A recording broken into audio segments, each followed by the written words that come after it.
Welcome to the Grind to Greatness podcast, where we dive deep into the world of relentless determination, hard work, and unwavering dedication to help you unlock your full potential.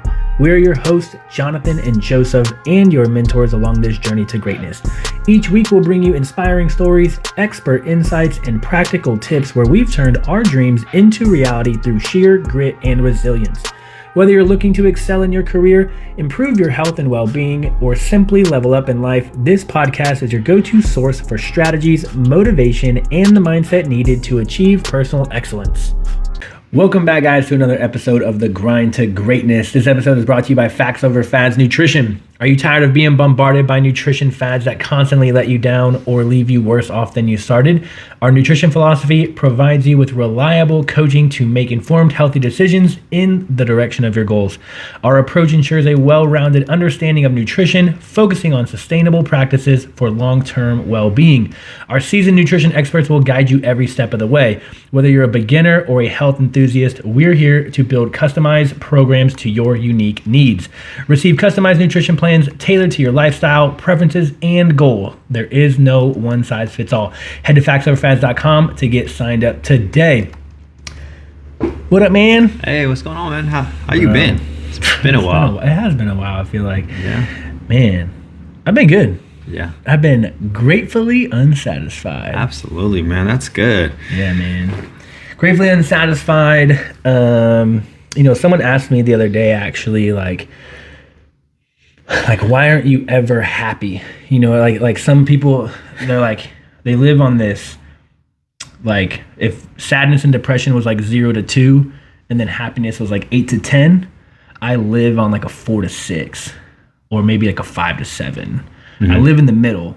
Yeah. Nothing really gets me sad, and nothing really gets me excited, because it's just like, there's more to do. Yeah. You know what I mean? And that's how I stay so motivated, I think. Because some people will hit a milestone or a goal, and then they'll quit. Or some people will get depressed and then they'll quit. And I'm like, well, because you're living over here. You're living on this, you're on opposite ends of the spectrum. Just sit here right in the middle and understand the value of discipline and just go. So that was actually going to be, one of the things we talk about. Today's episode, we're going to be talking about virtues, values, quotes on, hyper successful people, their thought process, and get your feedback. We're going to go back and forth a little bit. And what you just said was something that I saw, a question that was asked was, how do you stay motivated? Right. And I think you just answered it perfectly to the T. And I think most people don't get motivated, or they stop getting motivated, is because they accomplished the goal. Right. The whole focus was on the goal. So they operate off feelings. Mm-hmm. Right. And high performers, what they do is standard over feelings. So they focus on the actual daily disciplines every single day, regardless of the outcome. Mm-hmm. And so when I hit my outcome, I still get back to work on my daily disciplines. Yeah. It keeps going. Mm-hmm. And during that process of doing these things every single day, you'll get creative. Mm-hmm. You'll think of that next goal. You'll automatically be looking for it, because at the top of one mountain is the bottom of the next. That's just how it is. Yeah. It's a never-ending journey. That's the problem. If you focus on happiness, you'll never achieve it, because it's infinite. You'll never get there. Mm-hmm. Happiness is it's just an experience. It's a temporary experience. And then when you put your hat on, in terms of, like, you lay your hat on that too much, right. You're going to be feeling depressed, because you're never going to be able to hold on to it. That's not something that you can hold on to. Well, happiness is it's too inconsistent, right?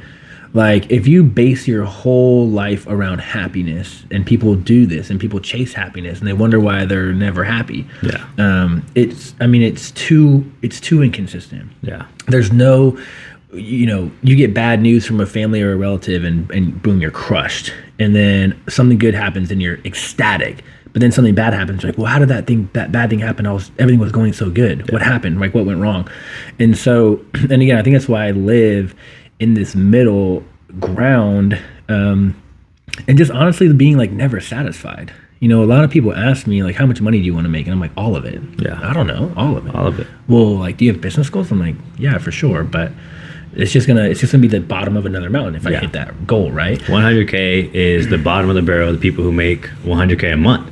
100K, it never ends. So you don't focus. You have to stop. So I always look at the evolution. You do have to have some sort of, if you want to chase happiness, then if that's the igniter to get you going, yes. If that's the thing that helps you get you going, yes, use it. Use the materials. Use the Lambo. Use the car. Use that little benchmark of 100K that everyone's seemingly trying to hit.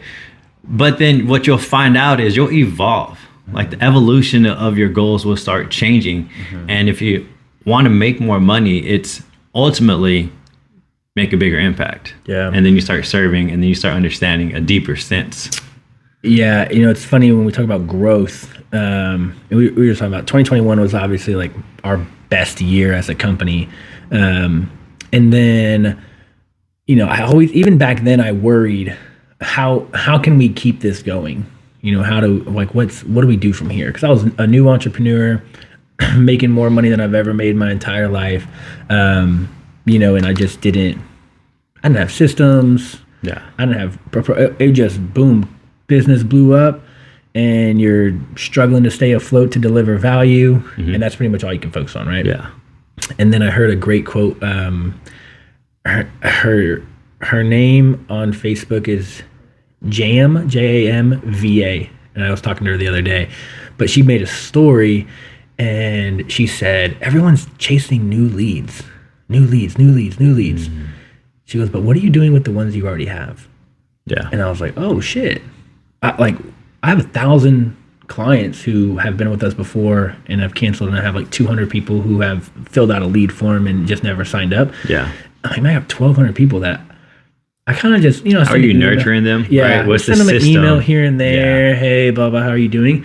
I'm like, man, I have no system to nurture. Yeah. Essentially what it is. What I already have. Yeah. Right. And so we've all fallen this, man, I need more leads. I need more people.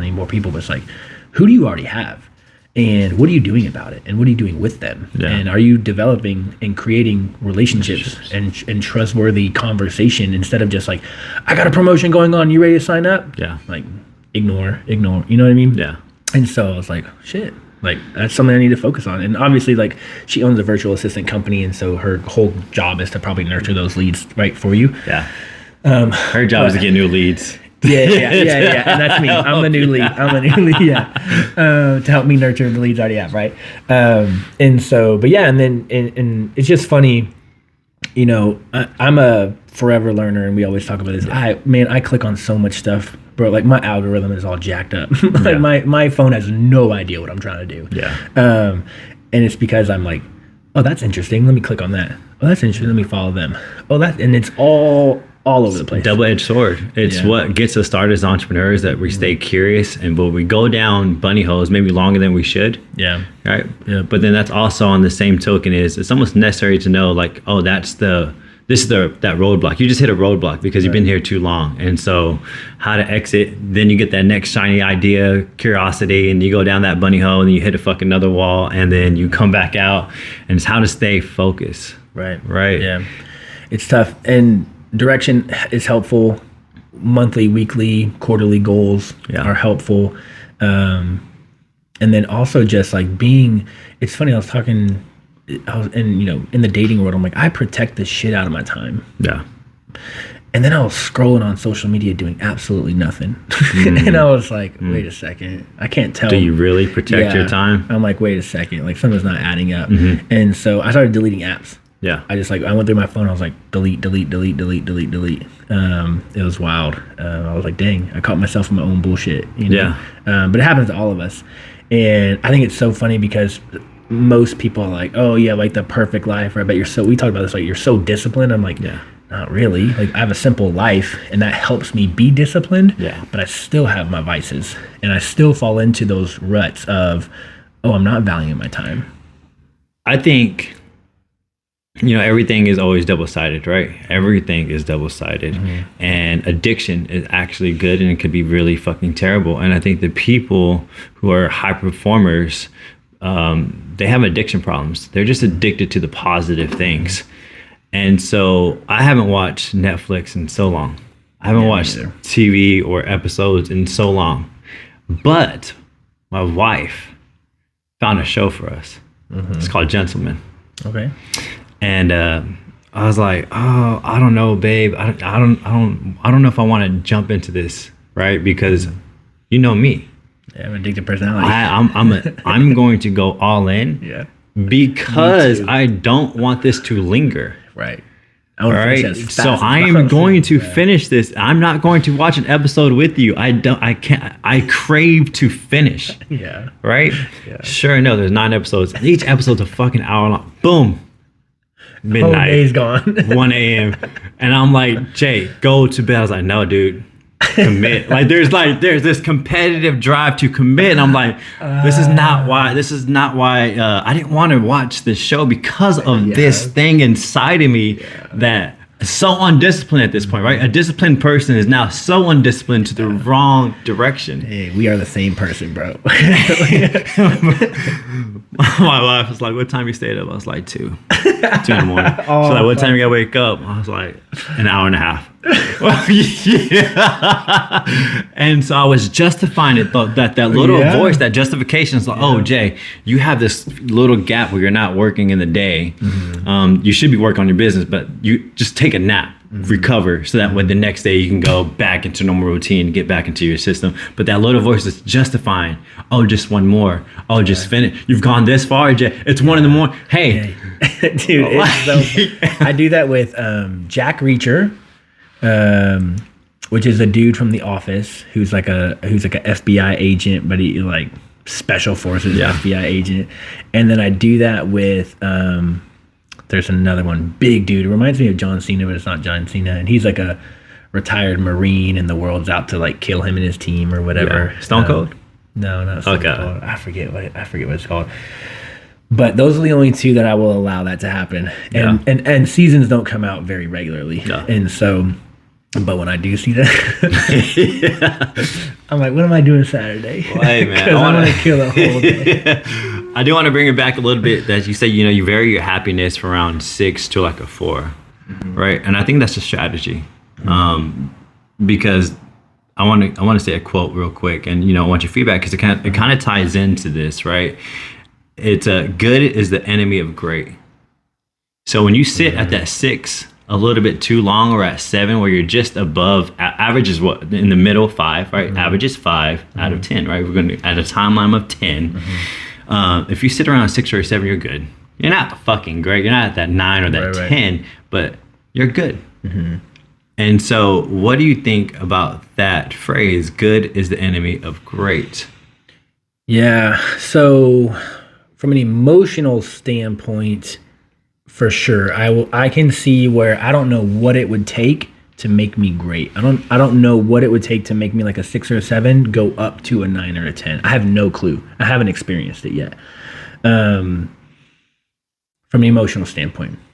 From a business standpoint, I would rely on other people and or systems at play to make me great. And I wouldn't allow like my goodness to get in the way of being great, right? I would take my goodness and I would realize I'm not great, and I would implement tools and people and resources to then go create something great. Yeah. So yeah, I mean, that's tough. Like, and a piece of this is also, I've been very fortunate to experience a lot. I've experienced war. I've experienced death. I've been engaged. I've experienced not my own children, but I've experienced some of the births of like my closest friends' babies, and I've got to experience all this happiness. I travel very often, all types of places, and I've never been ecstatically happy. If that makes sense from an emotional standpoint, and I really don't know why. I don't have the answer. So, studying high performers and understanding it's you may unconsciously do it, but it's something that every high performer has.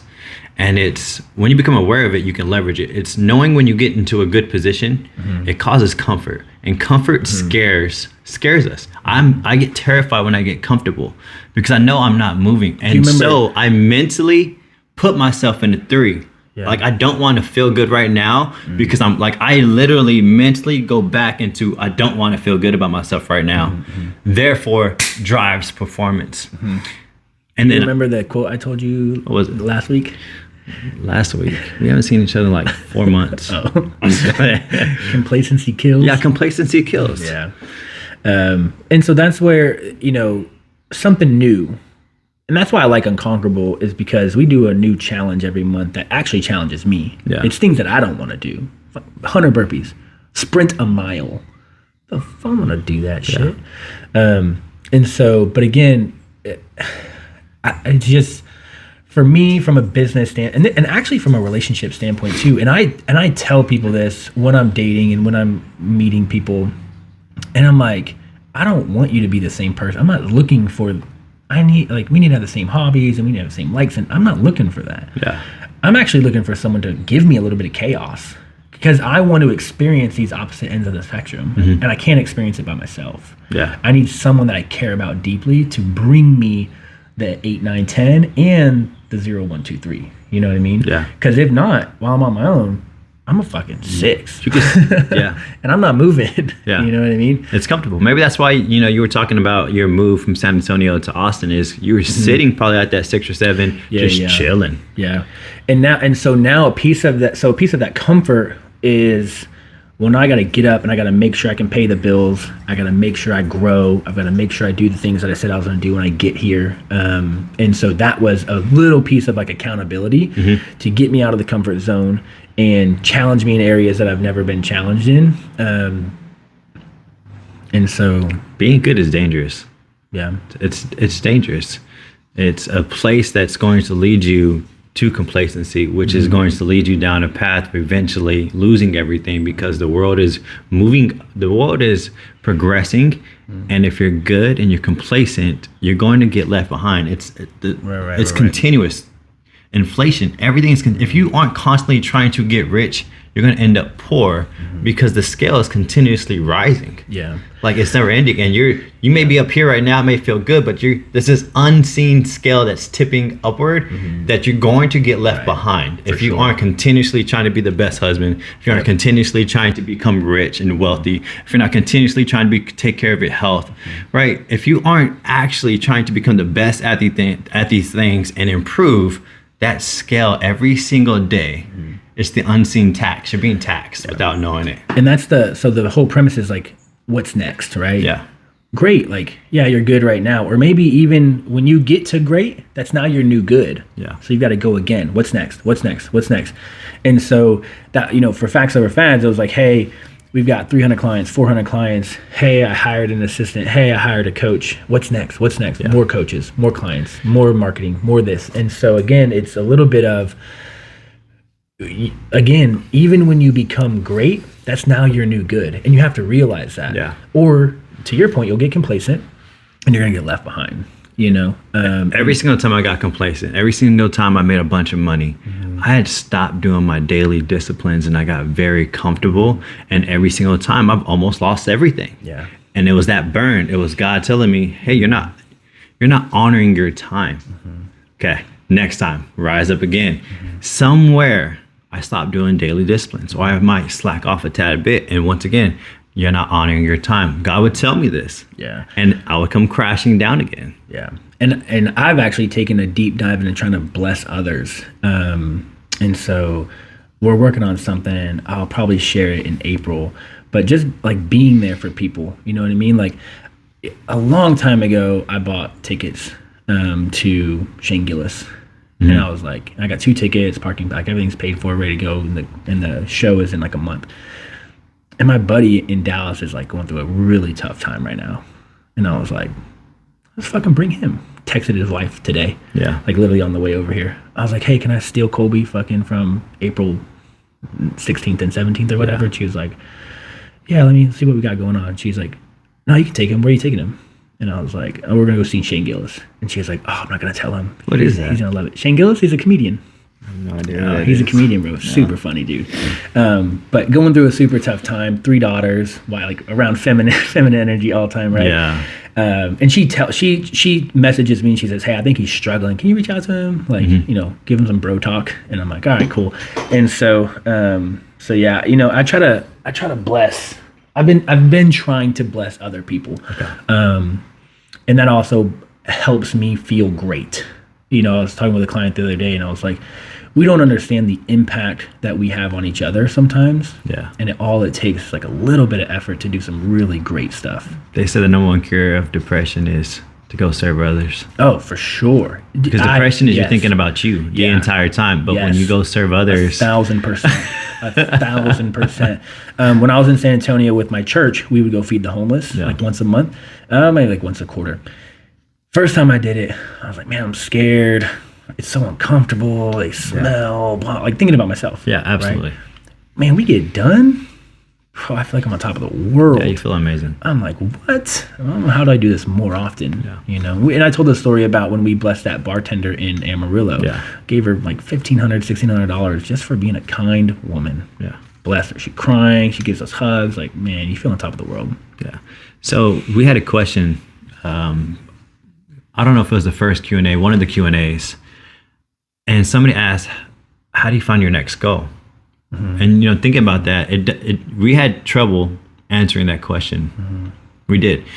Because we don't have trouble with that. That's not something that I think about what my next goal is. And so then I'm trying to decipher how can somebody be in this position? Like I'm trying to get my mind in that position. And then while you were speaking just now, I was like, oh, not that I wasn't paying attention to you, but when you said it, it clicked, right?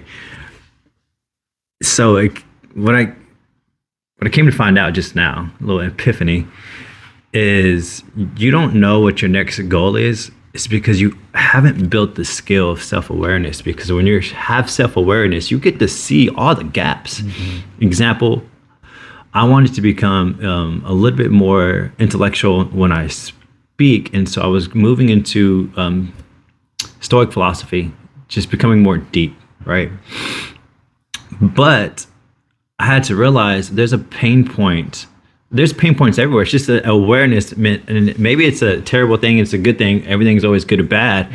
But I'm like, wait, that's not my biggest pain point right now. My biggest pain point is my business. Everything needs to be focused around business. And the biggest pain point is that right now, what's killing me in my heart is the ability to communicate it properly and define it to where people can understand what I'm doing. Mm-hmm. And creating that message and public speaking and me trying to become confident so I can go out and speak. Because I think that's one of the things why I'm not going out and doing these things is because I'm not confident in my speaking ability and how to communicate it where it's concise, because I have a big problem with over explaining.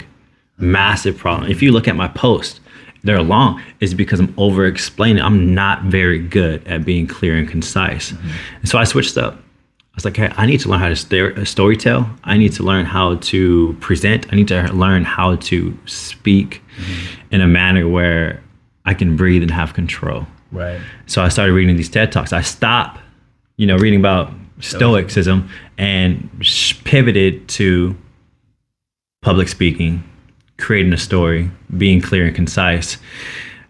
And what I'm trying to say is there's always something that needs to be worked on. You just need to look in the mirror, the accountability mirror, a little bit better. Mm-hmm. And if you still struggle, then get to your closest people, 5 closest people around them and ask them, what do you think I need to work on? Mm-hmm. That's a powerful skill. And they're going to be like, oh, you're like, oh, slow down now. Wait a second. Yeah, that's a tough question to ask because you really have to humble yourself down.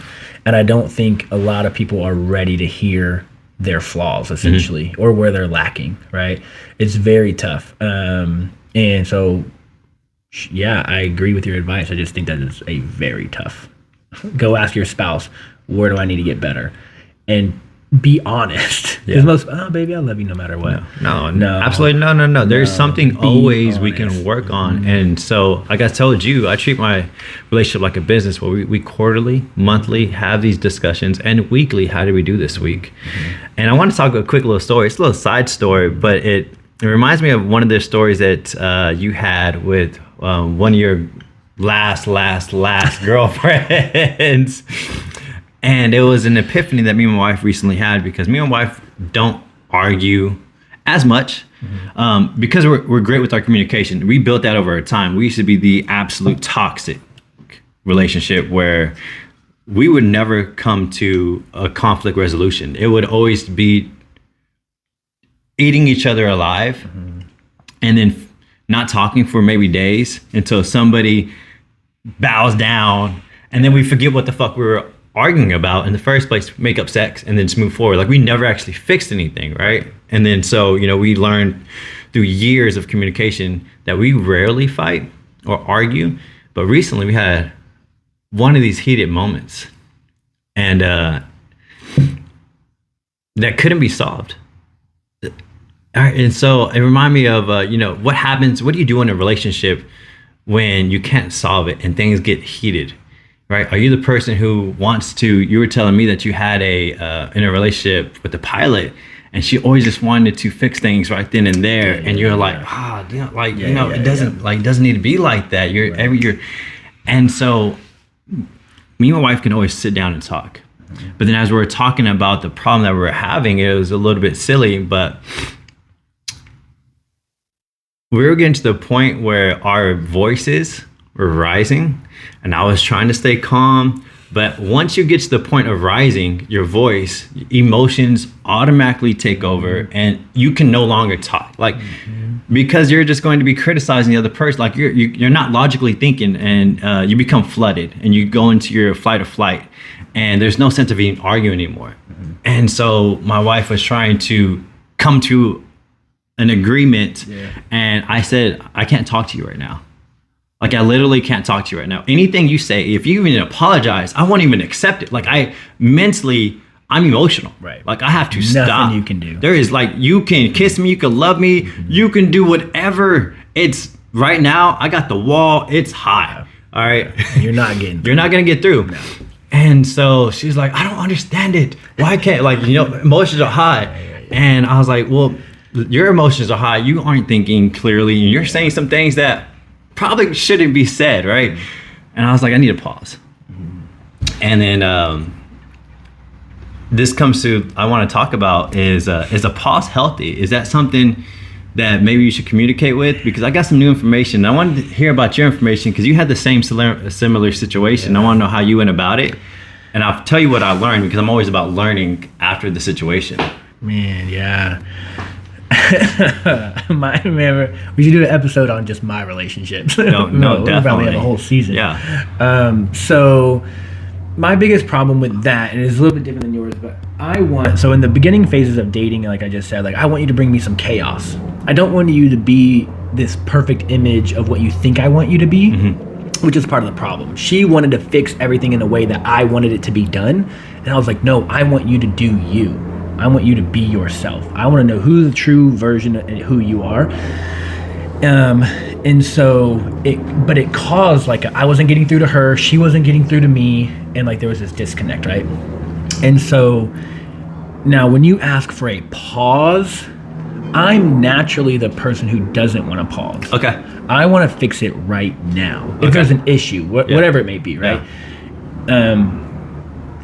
But that's also because I'm a little bit too controlling. I will admit that. Yeah. And if we pause, and that allows you the time, the space to maybe gain control over the argument. Yeah. I'm like, fuck, I lost. So I will say that. So now another reason why I don't like to pause is because it's going to be on my mind 24/7. Yeah. It will not leave my mind. Yeah. And I will go through 30 different scenarios of what I think you're going to say and how I'm already going to react. So that's the problem with my pause. Because of that and how we handled it, we made up 30 minutes later after the pause, right? Because it gave us a chance to think. And not to think about how we're going to have the best rebuttal, because I think that's what typically people do. You don't want to do that. Because then you're just still trying to win, right? That's my toxic problem for all of y'all who think you want to date me. And so as I'm going through this process, I'm unconsciously doing some things that scientists have been proven. I'm not trying to win over my wife right now at all, right? And so, but you can subconsciously do things that may be more effective, but you don't know it's effective. But because you don't know it's effective, you can't leverage it as a tool to help you because you unconsciously are doing it. So you don't even know this is a strategy. And even if I told my wife, no, we should be pausing, she wouldn't believe me regardless. But I happened to go, I was like, I don't like how we had this argument. I just don't like it. So I went to, relationship podcasts and started just deep diving about conflict resolution. And there's so a couple of things here. And this, you can learn some things as well. All right. I need all the help. So they say the first 3 minutes will dictate how the rest of the conversation is going to go. Oof. And it's been proven to have data that the first 3 minutes, the way you argue, is going to prove how the next 5, 6, 7 years of relationship will be. Because in that first 3 minutes, are you going to attack where they put their walls up? Are you constantly seeking to attack or criticize? As soon as you throw a punch, that conversation can no longer be any good whatsoever. Stop it immediately, pause it, come back. Because now walls are up. You can apologize, you can show me your boobs, it does not matter. Once the wall goes up, it's almost, and they say the wall goes up, your adrenaline starts pumping, your mind goes into fight or flight, and you can no longer use your logical mind. Well, it's you. Yeah. So a piece of the fight or flight is either I have to win or I'm going to lose you. Yeah. Like, there's like no middle ground, which is where I get into. And so now, generally speaking, this is the struggle with women because that's basically high emotion. You are no longer in control. Your emotions are high. And so whenever, and in that scenario, my emotions got high. Well, I noticed my voice was elevating, which is, I'm hyper aware because I want to be the expert when we're doing things with my wife, right? I just want to be that person who's like, man, Jay always feels like he has the right answers. That's how I want to look at. That's how I want my wife to look at me. And so I was like, all right, cool. We're going into, an argument. And I was like, I'll put all my skills to the test, right? Well, anyways, the first 3 minutes, I was very careful with my language and everything. And, looking to take ownership. I took ownership. She took ownership. I didn't like the way she took ownership, which is weird. And so that's why I started researching all this stuff. It's like, why didn't I accept it? And I was like, I was emotional without knowing I was emotional. But the next piece is, the question was, should you pause? Now, my wife really doesn't like pausing. Me neither. She wants it right then and there. But when you're emotionally driven, it's not going to happen. You're just more tension, right? And so pausing is actually the thing to do. You have to go bring your heart rate down. All right, you have to start thinking logically again. Because here's what previously my wife used to do. After arguments, when we were very toxic for each other, we couldn't figure out, right? So we'll just not talk to each other. But I would get text messages 5-10 minutes later, paragraphs of how shitty I was. But I already found the pattern 2 to 3 hours later. Oh, babe, I'll get the logically thinking Desiree. And even though she said some hurtful shit, I knew like she was so out of character, out of emotion that I never even took that stuff personally. So it's understandably that when we get into that argument, if you're listening, male or female, and it elevates where emotions get high, pause. Second key point, where you fuck up. This is why we got to be straight honest with you. When you fuck Bro, up, right? I know. You're looking for when you pause, you don't look for the best rebuttal because that's what you're naturally going to be inclined to do. How can I prove my case? And you're going to run through every scenario and you're going to come up with probably the best scenario. And you know what? They're going to do the exact same thing. And so when you come back together, it no longer works again, right? Yeah. So where I think I fault is like when you get into a relationship, you have to have a servant's heart. Yeah. Right. And so when you do have those hiccups and you take the pause, and this is like me talking to me, is I need to get into the right frame of mind to be like, hey, you know what? Whatever she's about to say is probably valid. And I have to figure out how to soothe her. She needs to figure out how to soothe me, whatever the case may be. Because again, you're in it to be that person's support system, shoulder to cry on, like whatever the case may be. And, going back to my ex-fiance, And she told me many times, she's like, I just feel like I can't talk to you. Because every time I talk to you, you just fucking think you have the right answer and you just shoot down whatever I'm trying to say and blah, blah, blah. And that's not a good position to be in either, right? And so that is... And you probably have the right answer.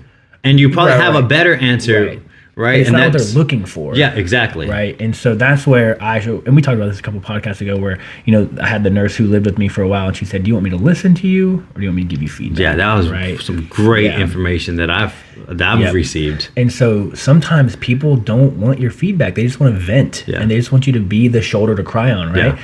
And for me, I'm like, let's fucking fix this. Let's go. Like, let's avoid this emotion as fast as possible, right? But some people just need to be in that emotional state. And you as a partner have to be... Ask that question. Yeah. No, ask that question because that's a great way to make that connection. Or else you're going to be speaking and the wall's up because they're not willing to be in this position to actually hear you. And I think the other toxic trait, and this is more, I feel like this is more on the female side, but if a female comes to me with a problem and I say, hey, how can I fix it? What can I do differently to fix it? Right? And they tell you, you should have done it like this, blah, blah, blah.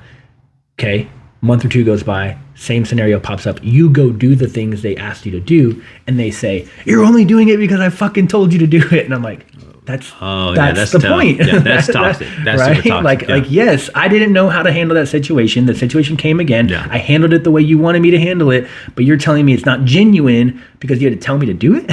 Yeah. Like the way that you process information in situations is very different than the way that I process information in situations. So I need that feedback. I do need you to tell me how to handle a situation because I'm going to come at you with fucking facts. You know exactly. And I'm going to be a piece of shit and I'm going to make you feel stupid. Yeah. And that's just my natural, that's where I gravitate to. Yeah. I need you to tell me, hey, you should probably handle it different. But then when I go do it, don't bash me for it. Yeah. You know what I mean? It's a very toxic. So pause, self-reflect on how you can take ownership because you made this person feel some type of way. Like they're feeling this way because you actually did something. Yeah. Whether you think it's right or wrong, you still made them feel that way. So you have to take ownership. And then that takes the mindset of attack. So when you go back into the conversation, you apologize about where you know you can do better at because you can always do better, right? And so now you lower the gates. And then, but how do you... Now there's the most difficult part because most people would just stop there because they're in a feel-good moment. So they'll kiss, make up, have makeup sex or whatever, but they never solve the root problem. Right. So how to solve that root problem? It's very difficult.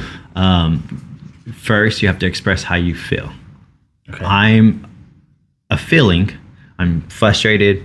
I'm irritated at this experience, not you. I'm not irritated at you. So for example, I was flustered for the third time that my wife took both car keys and I was unable to, right? So I'm so dumb. I was frustrated because it's the third time that my wife went out with her friends and took both car keys and I was unable to do what I had planned for the kids. I'm about execution. I'm about planning. I'm going to finish it to completion, and all that was out the door because I now have not, like, you know, I have some kids crying. I promised some things, so I was frustrated, right? So I'm frustrated that, you know, that we don't have another set of car keys, and maybe we should figure that out, right? And then she would be like, I understand how you feel. You know, that is on me that I did take these car keys. And maybe we should because I am forgetful. I do apologize. That's something that I need to work on. But easy fix though. We should probably get another set of car keys. And it's very easy for you to fire back like, why the fuck can't you remember to leave the car, right? It's Absolutely. And so that's where because if I was like in that situation with you right now and I was like, man, I would have just fired back. Like, how it's fucking simple. Right. It's so simple. Yeah. Like, how can you keep forgetting this? Yeah.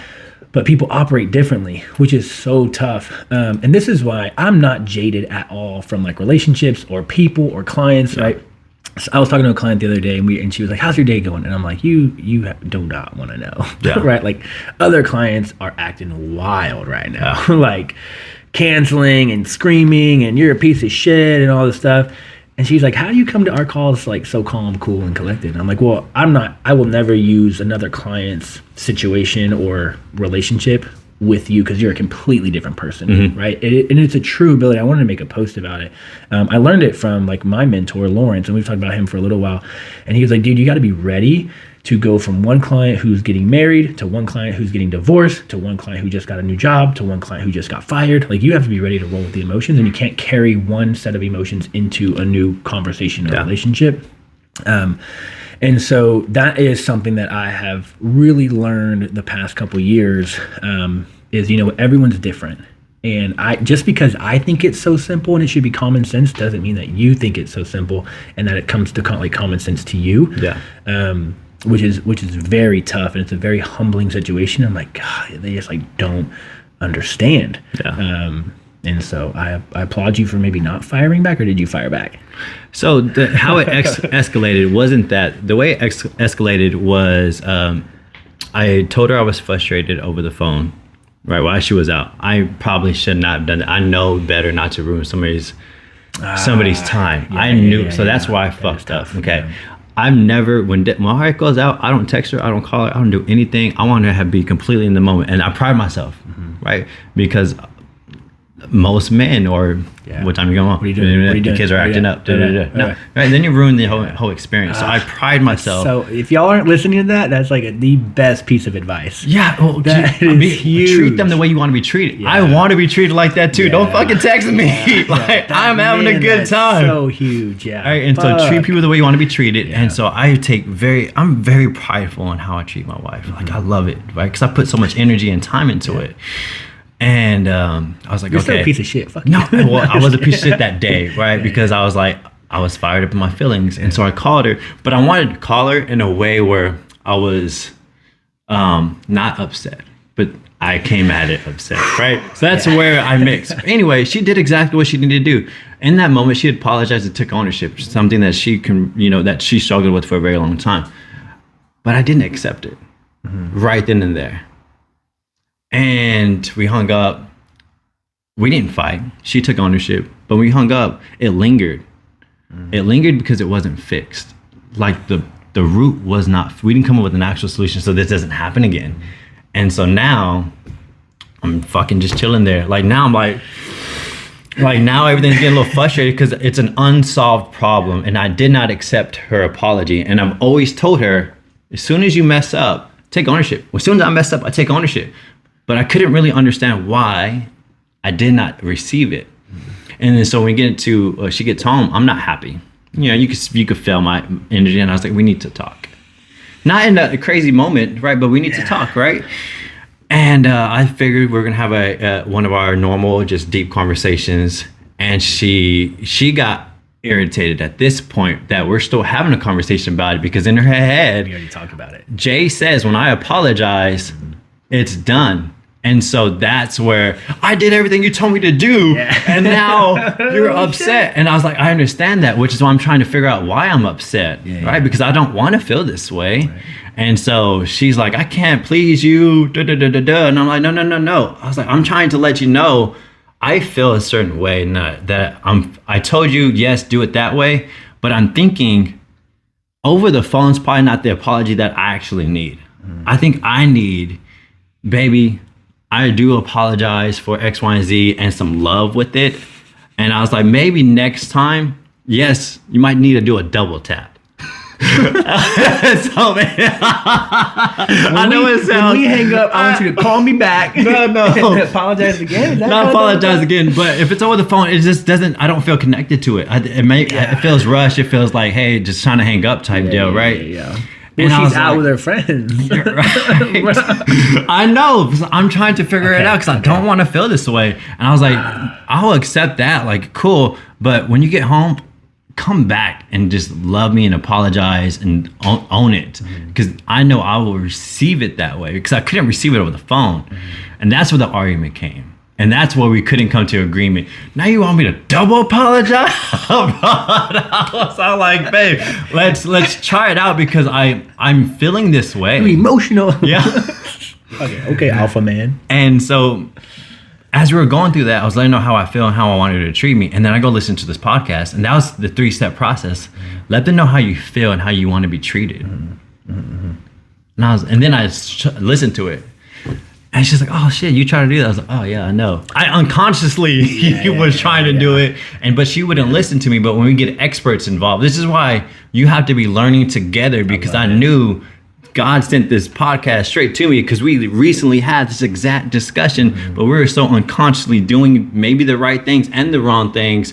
But even if Jay's the expert, which, because I'm always learning, she won't listen to me. Right. And I have to understand that. So we go listen to this podcast. And after that podcast, light bulbs, man, that's crazy. And I'm like, I've done that a couple times. I was right. I told you so. I've done that a couple times where, because again, like I'll dive deep into, like I said, social media has no clue what my algorithm needs to be or what it should be, right? Yeah. Sometimes it's like deep into relationships, sometimes it's deep into motivation, sometimes it's deep into just fitness, sometimes it's deep into animals killing each other. Like, it's wild.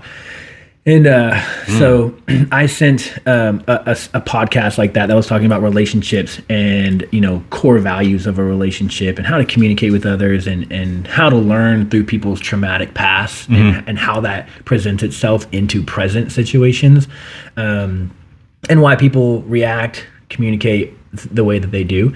And I sent it to a girl, and what bothered me most was I got a half-ass response. I was like, I just sent you a 3-hour podcast. Yeah. And I think maybe she truly listened to it, but her response was, wait, was it through text? Yeah, it was through text. I'm not going to give you a whole shebang. Well, we never even talked about it later. And I didn't want to double tap. I didn't want to be like, hey, can we talk about the podcast? Like in person, because it was like, you already gave me this half-ass feedback, and I was like, well, you don't really care. I would have like, hey, what's your feedback about this? You could, okay. Well, I got, so her feedback was, I get it, but I don't agree with all of it. Ooh. And I was like, okay, that's fucking half-ass feedback, right? And then... I don't agree with all of it. Are you the expert? Yeah. Like, wait a minute. We're not talking anymore. Okay. But, so I got it because I was listening to Patrick Bet David, right? Yeah.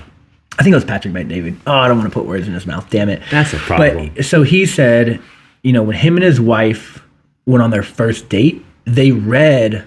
like a relationship book before they met. He was like, I want you to read this book, and then we're going to talk about it on our first date. Yeah. And that's how we're going to know if we're going to be together forever or not. I don't want to say it was Patrick, but it is. Yeah. And he was like, and then when we came to an agreement on what the book had to say, I knew she was the one. Yeah. Because we valued the same things. We understood it the same way. We knew what was our priorities and stuff like that. And we can communicate that stuff clearly. I forget what book it was. I think it was like 100 things to discuss on the first date or something like that. And so something cheesy like that for a title. And so I was like, I'm going to try that. I'm going to send a relationship podcast. Yeah. I don't really know you. Like, we're kind of like, I've known you for like a week or two. Yeah. Hey, watch this podcast about relationships. Like, not narcissistic, not toxic masculinity, not super feminine. It was very balanced. And it was a male interviewer and a female interviewee. So it was like, boom, you got two perspectives. I was like, this is a great one to send. Yeah. I'm not fucking gonna have it. I was like, you're out. Yeah, absolutely. And couples who grow and do that learning curve together are going to have a higher probability of making it further. I'm not saying they're gonna have the best relationship. Right. They're just increasing the odds. And that's all you can do in life. Me working out, it's not going to mean I'm not going to die from cancer or something. Right. But I'm increasing my odds of having better health. Right. Me wanting to get rich and doing daily actions to get rich is not going to make sure I'm rich. It's just going to increase my odds of actually getting rich, right? And so that's all we can do. So in our relationship, babe, if we can grow together, why not? Why not try to have a better relationship? Why not try to have better health? Why not try to become more wealthier? Yeah. Why not? Why not? Put a bow in it. All right. About 45 minutes. So, hey, if you enjoy this podcast, I need y'all to, this was a good podcast. There's a lot of great information and great nuggets in terms of personal development, growth, relationships, and just becoming a better human being. And chasing personal excellence is what we do on this podcast. So that means all arenas. It's relationships, it's fitness, if it's finance, if it's spiritual, if it's anything in terms of getting better, this is the podcast for you. So with that being said, share the show and don't work to keep up, work to separate. Complacency kills. It's your new quote.